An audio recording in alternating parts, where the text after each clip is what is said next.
Welcome back to the deep dive. And I have to be completely honest with you. I am still reeling a little bit from last week. I can imagine, yeah. No, seriously. I walked into that recording booth thinking we were going to talk about internet memes, fun, lighthearted memes. And I walked out questioning whether the internet, the place where I spend like 80% of my waking life, is actually just a digital graveyard populated by bots talking to other bots. It is a heavy realization, isn't it? Once you see the patterns of the dead internet theory, you really can't unsee them. You can't. It completely changes how you interact with the screen. It does. I mean, I've been paranoid all week long. I'm looking at these long threads online just thinking to myself, are you a real person? Or are you a large language model specifically trained to make me angry? Statistically speaking, probably the latter. Right, exactly. But you promised me that today we were going to pivot. You specifically said, let's leave the digital decay behind and talk about the real world. I did say that. And I intend to keep that promise. We are officially leaving the digital world behind for this deep dive. But if you thought the digital infrastructure was fragile, just wait until you hear about the physical trap we are currently building around the planet. See, this is exactly why I have trust issues with you. What do you mean? You lure me in with the phrase physical world, which sounds, grounding and safe. And then you immediately pivot to the word trap. Well, trap might actually be too soft a word for what we're looking at today. Oh, great. Today, we are doing a deep dive into the Kessler Syndrome. And if we are going to be dramatic about it, which, honestly, looking at the data from the European Space Agency, I think we have absolutely earned the right to be. Okay. We are talking about the unintentional construction of a prison wall made of hypervelocity shrapnel. A prison wall of shrapnel. Yes. A wall that doesn't just keep aliens out, but could realistically lock humanity on Earth for centuries. That sounds like the title of a heavy metal album. Or maybe a really depressing sci-fi novel. But you're saying this is actual engineering reality. This is hard physics. And as always, I brought the receipts for us. We are looking at the raw data from the ESA Space Environment Report 2025, the NASA Orbital Debris Program quarterly updates, and of course the foundational 1978 paper by Donald Kessler that started this whole thing. 1978. Wait, so we've known about this for almost 50 years. We have, and we've done almost exactly what Kessler warned us not to do. Typical humanity. Okay, before we spiral into total existential dread, which I know is your absolute favorite state of being, let's set the stage for the listener. I see you have a massive stack of papers there with charts that, frankly, look like angry scribbles. They're orbital trajectories. They look like scribbles. But I'm here to be the translator. I, as the translator, check for this deep dive. When you start speaking in delta, delta V, and orbital inclination, I'm going to stop you. Because if we are actually building a physical prison around our planet, I want to understand exactly how the lock works. Deal. And the lock is fascinating because it's built entirely out of our own negligence.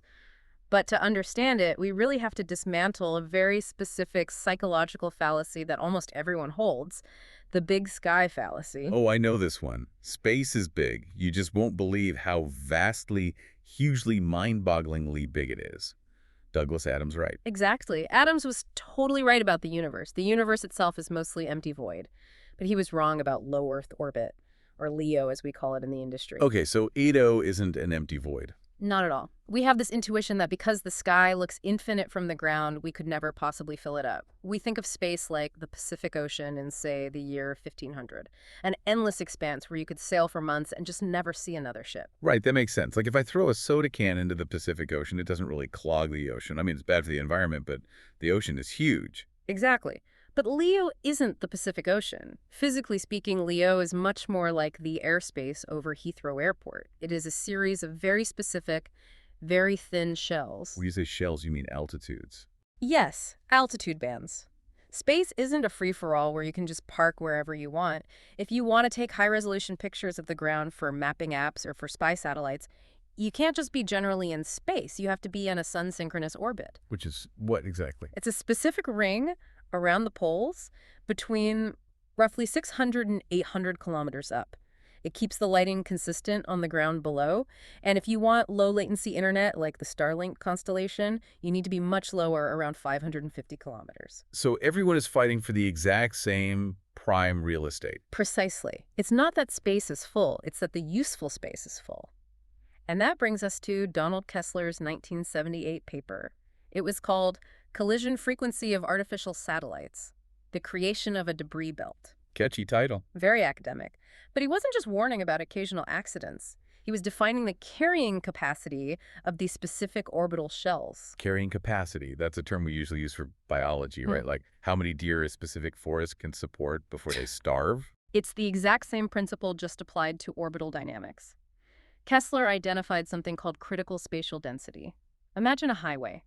If there are two cars on a massive 10-lane highway, the chances of them hitting each other are basically zero. Right. They could drive blindfolded and probably be fine. Pretty safe, yeah.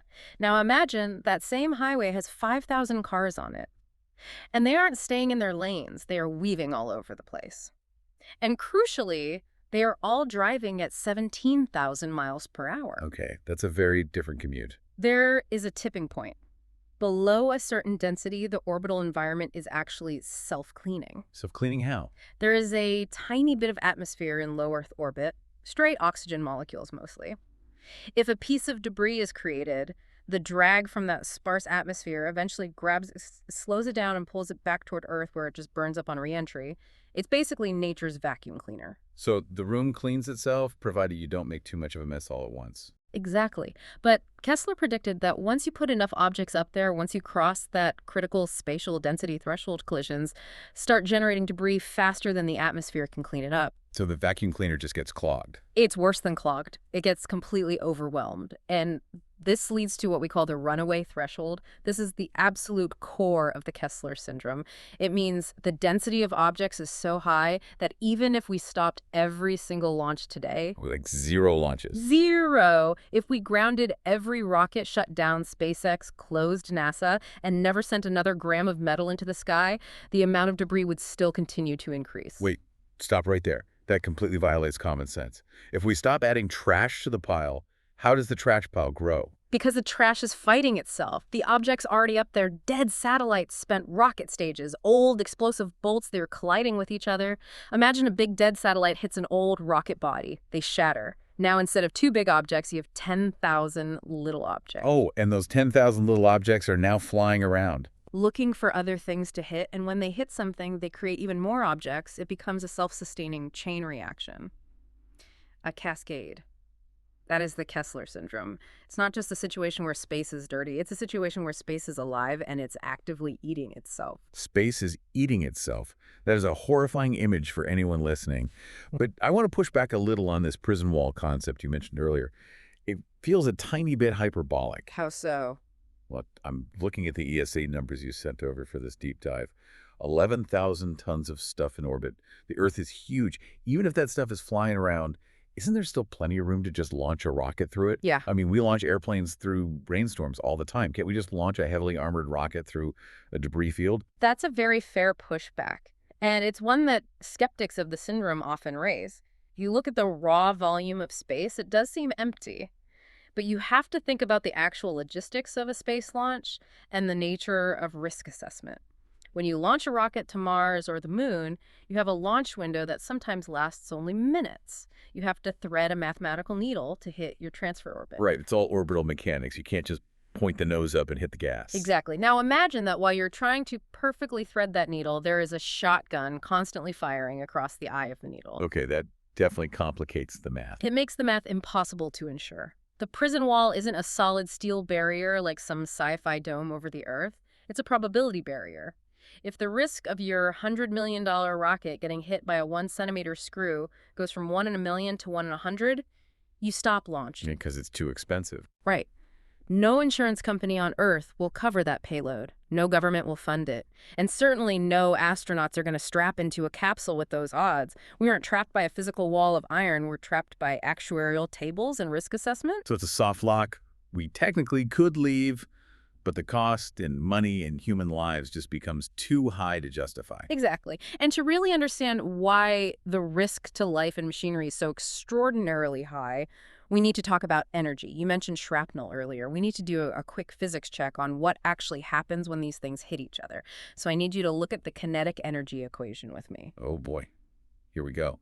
I promised the listener I'd translate, but equations are my absolute kryptonite. It's simple, I promise. E sub k equals 1/2 mv squared. Kinetic energy equals 1/2 of the mass times the velocity squared. Okay, I remember basic high school physics. Mass is essentially how heavy the thing is, and velocity is how fast it's going. Correct. But I want you to look at the squared part on the velocity. That exponent is the single most dangerous number in space. It means that the destructive energy doesn't just go up linearly as an object gets faster, it goes up exponentially. Give me a real-world comparison so I can picture this. Okay. A standard rifle bullet travels at maybe 0.7 kilometers per second. That's very fast. But to just stay in orbit without falling back to Earth, objects have to travel at about 7.5 to 8 kilometers per second. Oh, roughly 10 times faster than a speeding bullet. 10 times the speed, yes. But because of the square in the equation, 10 squared is 100, which means that piece of space debris has 100 times the kinetic energy per gram compared to a bullet. 100 times the energy. Wow, that really contextualizes why the physical size of the jug doesn't matter as much as I thought. Exactly. And this is the translator check moment where I need to give you an analogy because the raw numbers start to get abstract. Take a piece of aluminum about the size of a standard marble. A sphere, say 1 centimeter across. It weighs almost nothing. About a gram. If I threw it at you across the room, you wouldn't even feel it. Okay, I have the visual. Little metal marble. I can handle a marble. Now accelerate that marble to 10 kilometers per second, which, by the way, is a very realistic impact speed because in space, things don't always rear-end each other. They hit head-on or at crossing angles. That tiny little 1-gram marble now hits its target with the kinetic energy of a 400-pound steel safe dropped from a 2-story building. Whoa, a 400-pound safe. From a marble. A 400-pound safe. Now imagine that safe isn't just crushing you. At those extreme hypervelocity speeds, physics starts to behave very differently. Solid materials don't just bend or break or dent. They behave like fluids. Wait, like water. Like a superheated fluid. When that marble hits a satellite, the energy release is so intense and so instantaneous that it liquefies the projectile and the target site. It creates a localized plasma explosion. It turns into actual plasma. Instantly. It vaporizes. It's not a crash like 2 cars hitting on a highway. It's a high-energy phase change. So if that little marble hits a weather satellite, it doesn't just punch a neat little bullet hole through the chassis. It sends a massive shock wave through the entire structure that shatters the delicate solar panels, ruptures the pressurized fuel tanks, and basically blows the satellite completely apart. It turns a single coherent machine into a brand new cloud of shrapnel. So every single piece of debris up there is essentially a bomb waiting to go off. Precisely. It's a global minefield where the mines are moving at 17,000 miles per hour. And unlike a terrestrial landmine, which just sits still waiting for someone to step on it, these mines are actively hunting. Okay, that thoroughly explains the why. That explains why even a microscopic collision is so catastrophic. But how much junk are we actually talking about up there? Are we talking about a few loose screws from the Apollo missions, or are we talking about a floating landfill? Let's go straight to the receipts for this. I'm looking at the ESA Space Environment Report 2025. This is basically the gold standard for global debris tracking. They estimate the total mass of human-made objects currently in orbit is over 11,000 tons. 11,000 tons. That's like, what, the Eiffel Tower is about 10,000 tons, I think? So we essentially have an entire Eiffel Tower's worth of metal just floating above our heads. Imagine the Eiffel Tower ground up into millions of jagged pieces and swirling around the planet in a chaotic vortex. The ESA categorizes this threat into 3 distinct tiers, and this is where the data gets really scary. Right, break down the tiers for me. Tier 1 is objects larger than 10 centimeters. Think softball size or bigger. This includes whole dead satellites spent upper rocket stages and big chunks of historical wreckage. We actively track about 35,000 to 54,000 of these. Okay, 50,000 metal softballs. That sounds like a lot, but as we established, space is big, we can at least see them, right? Yes, we can see them with massive ground-based radar networks. We maintain a catalog. If the International Space Station or a satellite is going to hit one of these softballs, we get a warning, usually days in advance, and we can use thrusters to move the satellite out of the way. It's a hassle, it burns precious fuel, but we can do it. Okay, that's manageable. What about Tier 2? Tier 2 is objects between 1 centimeter and 10 centimeters, so marble to softball size. The ESA estimates there are about 1.2 million of these currently in orbit. 1.2 million, and these are the marbles that hit like 400-pound safes. Exactly. And here is the core problem. They are mostly untrackable. Why? Can't we just build a better radar system? It's a fundamental physics limit. Radar works by bouncing radio waves off an object and waiting for the echo. When the object gets small enough, the return signal is just too weak to distinguish from background thermal noise, especially at a distance of 500 or 800 kilometers away. We know statistically that they are up there based on sampling, but we don't know exactly where they are at any given moment. These are what we call mission-ending strikes. If one hits you, your satellite is dead, and you literally never saw it coming. That is genuinely terrifying. Over 1 million invisible safes just flying blindly around the planet. It gets worse. Tier 3. Objects smaller than 1 centimeter. We are talking paint flecks, tiny screws, fragments of exploded metal foil. How many of those are there? 130 million. 130 million. 130 million. These are wholly and completely untrackable. They are essentially invisible bullets. Now, a 1 millimeter fleck of paint might not blow up a satellite like a safe would, but over time they erode external sensors, they degrade solar panel efficiency, and they pit the windows. If you ever look at close-up photos of the windows on the space shuttle or the return ISS modules, they look like they've been heavily sandblasted. It sounds like we've created a layer of industrial smog, but the smog is made of hypersonic bullets. Yeah. How did we let it get this bad? Don't we have international rules for this? I assume there's some sort of space police or at least a homeowners association for orbit.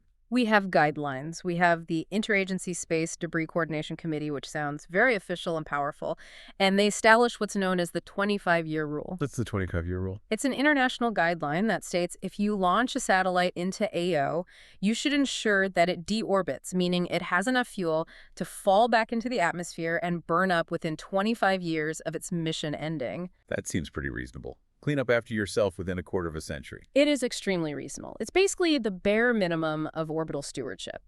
But looking at the data for what the ESA calls very large satellites, these are the ones weighing over 1,000 kilograms, the big school bus-sized ones. The global compliance rate is only 52%. Wait, only half. So half of the massive school bus satellites we launch are just left up there to rot. Yes, they run out of fuel or a component breaks, or the company operating them simply goes bankrupt and the operators just leave them. It's the ultimate tragedy of the commons.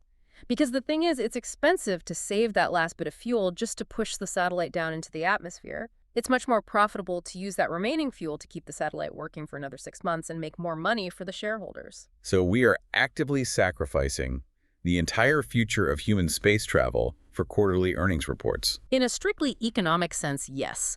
And these big satellites are the most dangerous things in orbit. They are the ticking time bombs. They are the dense fuel for the Kessler cascade. If 2 of these school bus-sized objects hit each other, they don't just disappear. They create tens of thousands of those Tier 2 and Tier 3 fragments we talked about. And the models show we are already past the point of no return on this. Well, if you look at the Monte Carlo simulations, these are complex probability models where supercomputers run the orbital scenario thousands of times to map out all possible future outcomes. The ones referenced in the science paper by Liu and Johnson using the NASA Legend model, they show that LEO is actually already unstable. The simulations verify that even with 0 new launches, the debris population will continue to grow for the next 200 years just from collisions between things that are already up there. So the fire is already burning, the kindling is lit. The kindling is lit, and frankly, we're still pouring gasoline on it with every non-compliant launch. Okay, you're painting a very bleak mathematical picture here, but I want to shift gears and talk about the actual history. Because you mentioned catalyst events earlier. You talked about Kessler's 1978 paper as a theoretical prediction. Has this cascade actually happened? Has we seen the sky physically break? We have. We have moved from theoretical math to empirical reality twice in very major ways. And interestingly enough, one was a deliberate act of military aggression, or at least a simulation of it, and the other was a pure mathematical accident. Let's start with the intentional one. January 11th, 2007. The Fengjin 1C ASAT test. ASAT stands for anti-satellite rights. Yes. The Chinese military decided to conduct a live-fire test. They wanted to prove to the world that they had the capability to shoot down a satellite in orbit, so they targeted one of their own defunct weather satellites, the Fengyun 1C. So they basically did a target practice run on their own garbage. Exactly. They launched a kinetic kill vehicle from a mobile launcher on the ground. A kinetic kill vehicle is basically a missile without an explosive warhead. It destroys the target simply by slamming into it at hypervelocity, and they hit it. Absolute bullseye. From a pure military technology standpoint, it was a massive success. But from an environmental standpoint, It was arguably the single worst environmental disaster in the entire history of spaceflight. They smashed a massive satellite at an altitude of 865 kilometers. why does that specific altitude matter? Remember that self-cleaning room concept we discussed? At 300 kilometers, there is enough atmospheric drag that debris falls down and burns up in a few months or maybe a couple of years. At 865 kilometers, the atmosphere is practically non-existent. That debris isn't coming down for a century, maybe much longer. And how much debris did this one single military test create? It instantly increased the global trackable debris population by 25% in a single day. You have got to be kidding me. One Yeah. day, a quarter of all the trash up there came from one afternoon. One single event. It created roughly 3,500 trackable fragments, the softballs, and hundreds of thousands of microfragments, and we are literally still dodging that debris today. Every time you hear that the International Space Station had to perform an emergency maneuver to avoid debris, there is a statistically high chance it's dodging a piece of that specific weather satellite from 2007. That is just maddening. It's like someone exploding a fragmentation grenade in a crowded elevator just to prove to everyone that the grenade works. That is a very accurate analogy, and that event was entirely intentional. Now let's talk about the accident. The event that finally killed the big sky theory forever. The 2009 Cosmos-Iridium collision. Set the scene for me. What happened? It's February 10th, 2009. We are high above the Taimyr Peninsula in northern Siberia. You have two main actors in this drama. On one side, you have Cosmos 2251, a dead Russian military communications satellite. Over a ton of metal just tumbling through the dark. No fuel, no active sensors, no one at the wheel. It had been dead for over a decade. A complete ghost ship. Exactly, a ghost ship. On the other side, you have Iridium 33, a live, active U.S. commercial communications satellite, part of a huge constellation providing satellite phone service across the globe. It's fully fueled and working perfectly. And out of all the infinite space in the sky, they managed to occupy the exact same spot at the exact same time. They crossed paths. Now, to be fair, satellites pass each other by margins of a few kilometers all the time. It's routine. But on this specific day, the math lined up perfectly against us. The combined closing speed of these two objects was 11.7 kilometers per second. That's roughly 26,000 miles per hour. Did the Iridium team know it was coming? Did they get a proximity warning from the radar networks? They didn't. And this is the truly scary part about orbital traffic control. The tracking data back in 2009 just wasn't precise enough. They knew the dead Cosmos satellite was going to pass nearby, but the calculated margin of error was kilometers wide. Statistically, they thought it would miss by a very comfortable margin. And they were dead wrong. They were wrong. And at that closing speed, there is no crunching sound. There is no Hollywood explosion. Just a flash of plasma, brighter than the sun for a fraction of a millisecond. Both satellites were instantly vaporized and shattered. It created two massive intersecting clouds of debris, over 2,000 trackable fragments initially. And these clouds, are they still up there right now? They are. Over time, orbital mechanics causes those localized clouds to spread out and form complete bands or rings around the entire Earth. So now any satellite that flies through that specific altitude range has to constantly run the gauntlet of the Cosmos and Iridium remains. It permanently changed the space industry. Before 2009, collision avoidance was something you did maybe occasionally. After 2009, it became a daily operational panic. It really puts into perspective how incredibly fragile this whole ecosystem is. And that was 2009. How much more crowded is it now? That's the vital context we need to land on. In 2001, we had about 1,000 active satellites in orbit, total. Today, in 2025, we have roughly 12,000 active satellites. That is a massive jump. That's a 12x growth in just over 2 decades. And it's mostly due to the new mega constellations. Companies like Starlink, OneWeb, and Kuiper launching thousands of nodes. Starlink alone has thousands of satellites packed into that 550-kilometer shell. We are creating massive density spikes. To give you an idea, SpaceX reported that in a single recent year, their satellites had to perform collision avoidance maneuvers, dodging either debris or other satellites over 300,000 times. Wait, 300,000 times? That's nearly 1,000 times a day. It's a literal traffic jam where everyone is swerving constantly at hypersonic speeds.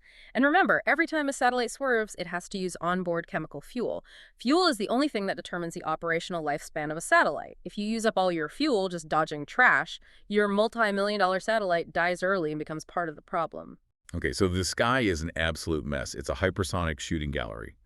But I'm going to play the devil's advocate here for a minute. I'm sitting down here on Earth. I'm not an astronaut. I don't own a telecommunications conglomerate. Why should I or the listener driving their car to work right now care if a bunch of billionaires lose their expensive space toys? How does this actually affect my daily life? That is the most important question we can ask, because this isn't just about billionaires losing physical assets. This is about the hidden tax we are all already paying. The socioeconomic cost of the Kessler Syndrome is already hitting us on the ground. Hit me with the actual numbers then. What is the cost? Between 2025 and 2035, the projected cost of orbital debris, just the direct cost of dealing with it, replacing prematurely broken satellites, paying sky-high insurance premiums, mitigating lost data streams, is estimated to be between $25.8 billion and $42.3 billion. Okay, that's a lot of money, sure. But in the grand scheme of the global GDP, it's not exactly civilization ending. Right, that's just the direct corporate cost. The indirect cost is where it gets truly terrifying for the average person. Let's talk about PNT. Position, navigation, and timing. You're talking about GPS. GPS, exactly. Most people think of GPS as just the app on their phone that helps them find the nearest coffee shop or avoid a traffic jam. But GPS is actually at its core a highly secure global timekeeping system. The satellites contain incredibly precise atomic clocks. This is the glass houses concept you mentioned in the notes. Yes. Our entire modern technological civilization essentially lives in a glass house. Our national power grids, our global banking systems, our international logistics networks, they all fundamentally rely on that invisible timing signal beaming down from space to synchronize their operations. Okay, I need you to explain the power grid connection. Why on earth does the local power company need a space clock to keep my lights on? It's all about balancing the grid. Electricity basically has to be generated at the exact millisecond it's consumed. To do that safely across an entire continent, to keep the alternating current voltage perfectly stable, you have to constantly measure the flow of electricity at thousands of different substations simultaneously. Engineers use devices called phasor measurement units to do this. And those units need to be perfectly synchronized to within a single microsecond to work. If that timing signal drifts even slightly, the grid safety systems panic and disconnect. You get massive cascading regional blackouts. Yeah, banking, same thing. High-frequency trading stock markets, global wire transfers. Financial transactions are time-stamped to the microsecond. If you lose that precise synchronization, you literally can't cryptographically prove who bought what stock at what exact time. The entire global market would freeze to prevent catastrophic fraud. So if a piece of space junk takes out the GPS network, or if the Kessler cascade gets so bad we can't launch replacement GPS satellites through the debris wall, we aren't just getting lost on the highway trying to find a coffee shop. We are sitting in the dark with no heating and absolutely no access to our bank accounts. has this ever actually wobbled, though? Have we ever seen a real-world glitch that proves this vulnerability? We have. We call it the 2016 anomaly. Now, to be clear, this specific event wasn't caused by space debris, but it perfectly demonstrates how fragile the timing system is. In January 2016, the U.S. Air Force was routinely decommissioning a single older GPS satellite. Someone made a tiny software input error. It caused the global GPS time signal to drift off by exactly 13 microseconds. Wait, 13 microseconds? That's 13 millionths of a second. That's barely a blink of an eye. To a human being, it's absolutely nothing. To a synchronized computer network, it's an eternity. That microscopic mathematical error rippled out across the globe instantly. For 12 hours, global telecom networks faced utter chaos. Digital television broadcasts in Europe failed. Police and fire radio dispatch systems in parts of the U.S. completely glitched out because their radio towers lost sync. The BBC radio network had massive trouble with their digital signal broadcasting. All from 13 microseconds of drift. Yes. Now imagine if we lose the satellites entirely to a cascade.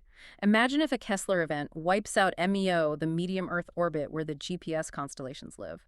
We essentially go back to 1950s technology, but with a global population of 8 billion people who have built their entire lives around just-in-time food delivery and electronic banking. That is incredibly sobering. It's not just about losing Google Maps. It's about losing the underlying infrastructure of our modern reality. Precisely. We've built our house on invisible pillars, and we're currently throwing rocks at them. Okay, you have successfully terrified me. The math is mathematically brutal. The history is just full of completely avoidable mistakes, and the socio-economic cost is civilization ending. But surely we aren't just sitting here on Earth watching the sky fall. Please tell me there are garbage trucks. Tell me some brilliant engineers are doing something about this. There is hope, I promise. We are finally entering the era of ADR, active debris removal. The garbage trucks. The garbage trucks of space. For a very long time, this was considered pure science fiction or just economically impossible. But now the financial cost of not doing it is finally higher than the cost of developing the tech. So we actually have real engineering solutions coming online right now. Give me the coolest one. Let's start with Clear Space One. This is a mission commissioned by the ESA. The best way to think of it is as a highly advanced robotic suicide mission. A suicide mission. That sounds a bit dramatic for a garbage truck. It is dramatic but accurate. The spacecraft is what we call a chaser. It's specifically designed to hunt down and find a single large piece of debris.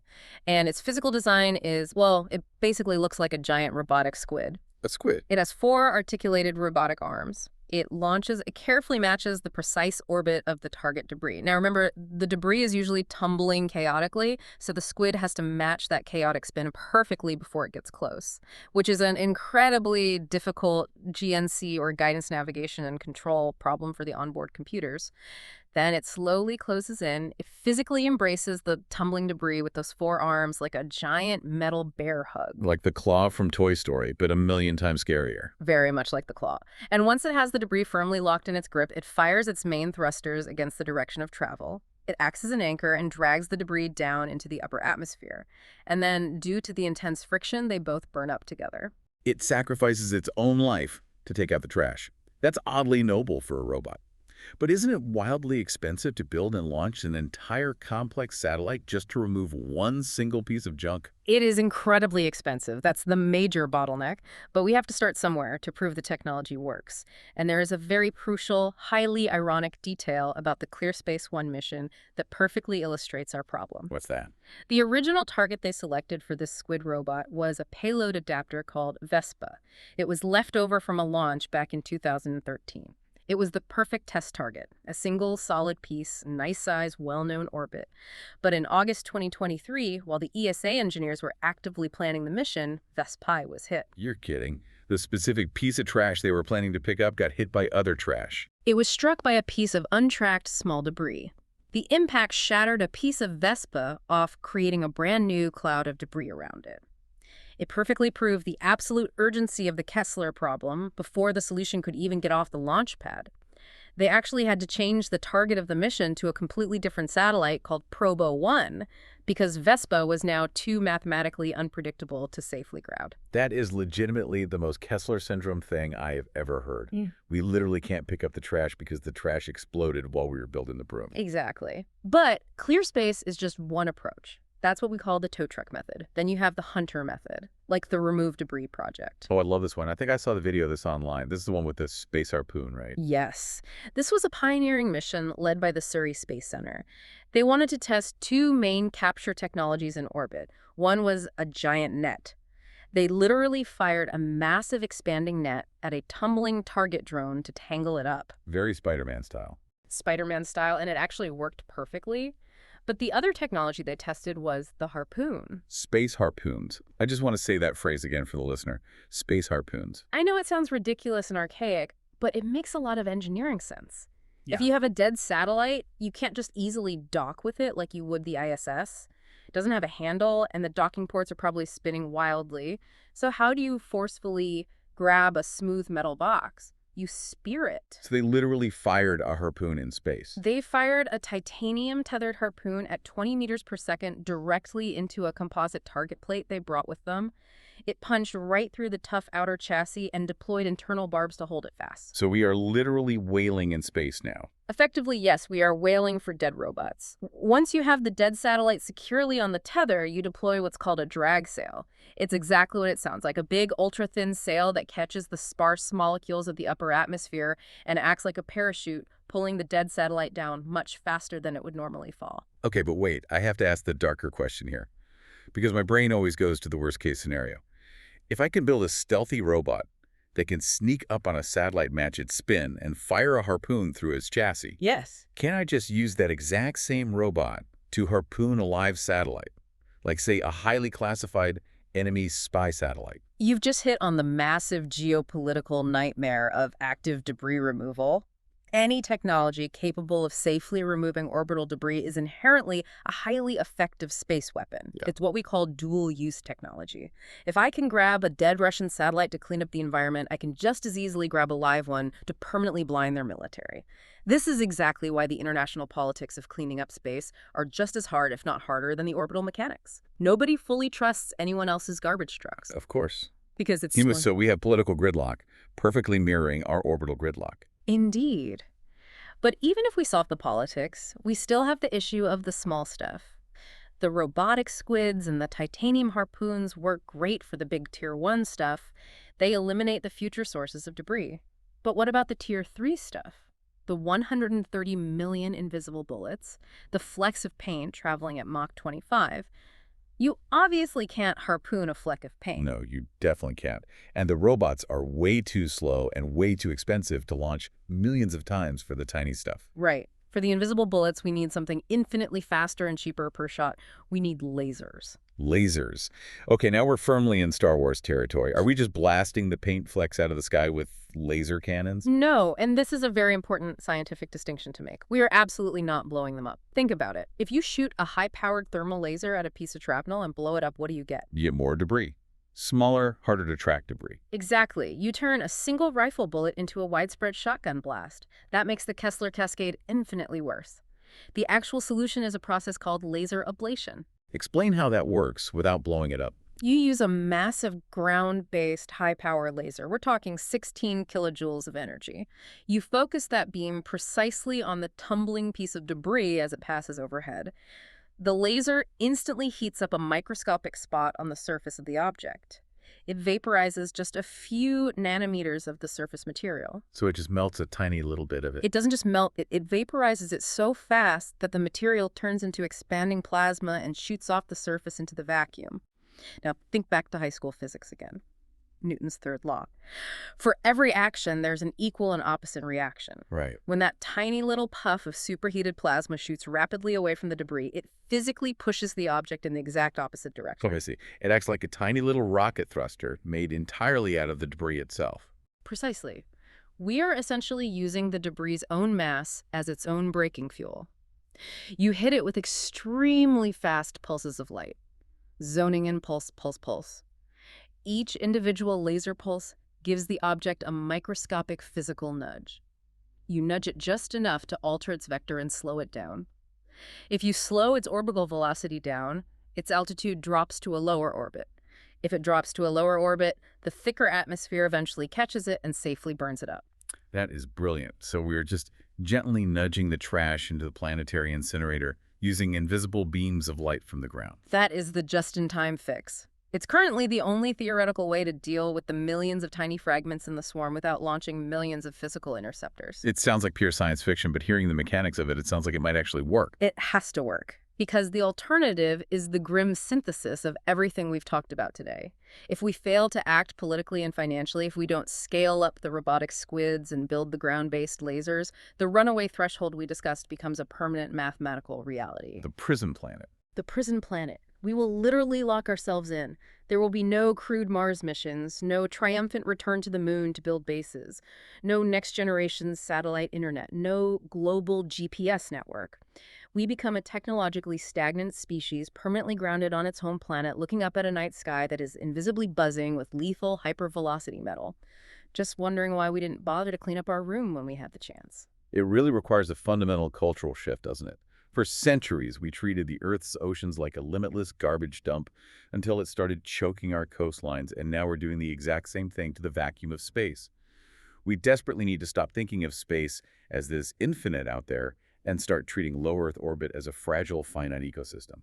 It is absolutely an ecosystem, and it's one that is currently teetering on the brink of total collapse. But the silver lining here, unlike, say, global climate change, which is incredibly complex and chemically ubiquitous, this orbital problem has a very discrete number of objects. We know exactly where the big dangerous ones are. We have the physics and the technology to get them. We just need the political and economic will to actually pay for the garbage trucks. Well, on that somewhat cheerful but mostly terrifying note, I think my brain is sufficiently full of orbital mechanics, plasma explosions, and existential dread for one day. I'm going to go outside, look at the sky, and try very hard not to flinch. Just wait until next week. Oh, no. What are you doing to me next week? Next week is Season 1, Episode 5. We are going even deeper into the deep dive. We're going to look at the fundamental nature of reality itself. Please don't tell me. Simulation theory. We are going to meticulously examine the theoretical physics that heavily suggest our entire universe, including the terrifying debris field we just spent an hour talking about, might just be lines of digital code running in someone else's incredibly advanced computer. Great. Just great. First, the internet is entirely dead and fake. Then the physical sky is a literal prison made of shrapnel. Yeah. And next week, you're going to tell me reality itself is just a video game. You're really fun at parties, you know that. I try my absolute best to keep things light. All right, everyone. Thank you, as always, for listening to the Deep Dive. Look up at the stars tonight and maybe give a little wave to the robotic squids up there trying to keep the sky open for the rest of us. And remember to always check your sources and definitely watch out for falling safes. See you next time.